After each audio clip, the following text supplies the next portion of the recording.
At elini. Gel. Tamam. Ondan sonra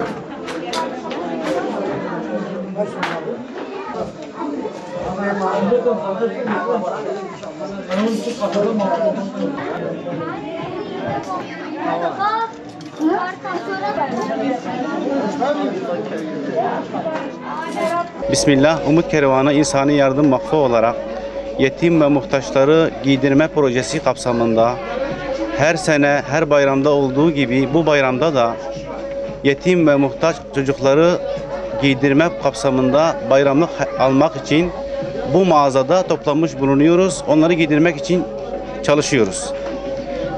Bizim özellikle satış mağazasını tercih etmemizin temel sebeplerinden bir tanesi de genelde çocuklara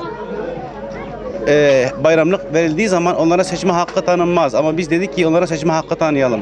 İstedikleri bayramlığı kendileri seçsinler, istedikleri bayram renkleri kendileri seçsinler, desenini kendileri seçsinler ve bu şekilde bu projeye yola koyulduk. Elhamdülillah şu anda Türkiye'nin birçok yerinde bayrama kadar bu projemiz kapsamında yüzlerce çocuğu giydirmeyi düşünüyoruz. Tabii bunu biz yaparken hayırseverlerin projemizi desteklemelerinden dolayı daha iyi çalışma alanımız oluyor.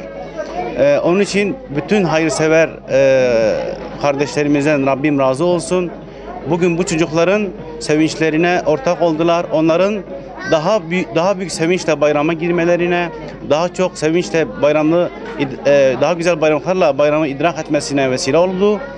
Onun için bütün hayırseverlerden Rabbim razı olsun. Çünkü bugün bu çocukları nasıl sevindirmişlerse Rabbim onları da iki cihanda sevindirsin, aziz etsin. Onları Resulullah'a komşu eylesin.